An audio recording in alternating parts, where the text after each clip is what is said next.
Hi, good afternoon everyone. I'm Navroz Kaur and today me and my team from the group 4 are going to give the presentation on the audit summary that we did on Avenir company. So first, So I'm talking about the violation number one. So it's the incurred revenue bundle recognition. So here what Avenue has done. So they recorded the 100% of the revenue at say one sales point of time, but the 30% of the service they have delivered in the following year. So this clearly violating the IFRS standard 15. So IFRS standard 15 says that the revenue has been recognized when the service has delivered. Moving on to next slide. Next violation is violation number 2, no 11 for doubtful account. So here what Anvir did that they did not record the expected credit loss. So this is a clear violation against IFRS 9, which require a company to recognize the loss allowance for the expected credit loss.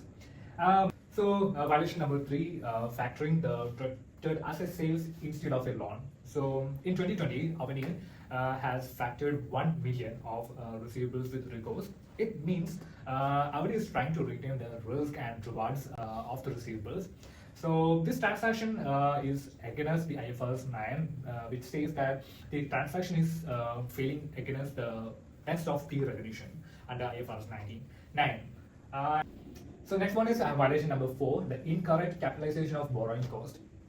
So here the company Avenir capitalized the borrowing cost on both building for 15 months, even though the North had no loans, means the borrowing cost is not eligible.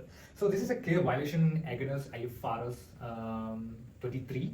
The capitalization borrowing cost directly attributable to the acquisition, construction, production of qualifying asset. Since there's no any external funds were borrowed from North, no borrowing cost can be capitalized. So I'll be stating the remaining violations. And violation 5 is capitalization period extended. IS 23 says capitalization must stop once the asset is ready for use.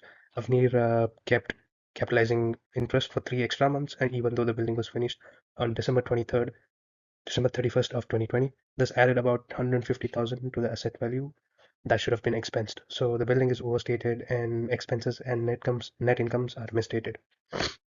And when it comes to violation 6, missing asset retirement obligations. In this violation, Avnir failed to record the asset retirement obligation required under the lease. The contracts say they must restore the land at a cost of about 120,000, which creates a legal obligation under IAS 37. This liability should have been recorded at present value, but Avnir didn't record anything. As a result, the liabilities are understated and the related assets and expenses are misstated. And violation 7, no impairment test for server farm. The server farm's value dropped to 2 million and performance declined. Both are impairment triggered under IAS 36, but the company did not perform an impairment test, which means the asset may be overstated or on the financial statements. And the violation 8 is incorrect measurement of computer hardware. Avnir misstated the computer hardware cost by not applying the extra discount, which with the correct discount plus transportation, installation, and repair. The proper PPE should be around $877,000, not what they record. Now I'm going to explain the impact of violation. First is a revenue recognition violation. Firstly, Avenir revenue is overstated because they record the whole 3-year subscription fee and all professional services revenue right when the contract is signed, even though part of the services is delivered later. Because of this, the company is showing higher revenue and higher profit in that year of sale, and at the same time, they are not recording any of the unearned liabilities, which means liabilities are understated. Overall, the financial statements make the company look more profitable and stronger than it actually is. Going to the next one is no allowance for doubtful accounts. Second, Avenir stop recording any allowance for doubtful account. This makes account receivable to be factored it receivable with the resources. They removed them from the books even though they still carried the risk. Going to the next one, the third one is factoring treated as a sale instead of loan.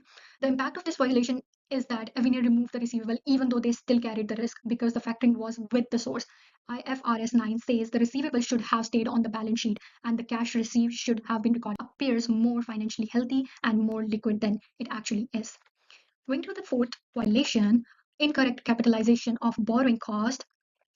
Avenir's capitalization borrowing cost for building not even though loan was used. They also continues capitalizing cost for an extra 3 months after the building were already ready to use.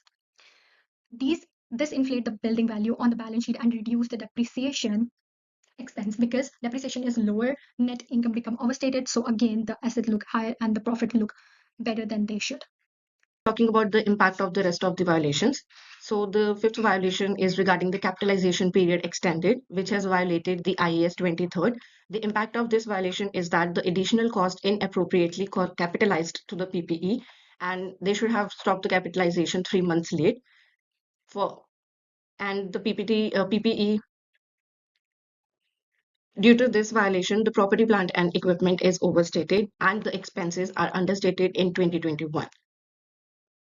Following the next violation, which is regarding the missing asset retirement obligation, this violation has impacted the liabilities. The liabilities has been understated by $1,20,000, and the property, plant and equipment is also understated. Because there is no violation has also impacted the current profit overstated because the expense was never recognized. The seventh violation is IAS 36, in which there is no impairment test for server farm. So this has also a recoverable amount. And the impairment loss is also missing, affected the profit and has shown it overstated significantly. So there's no impairment test was found in that one.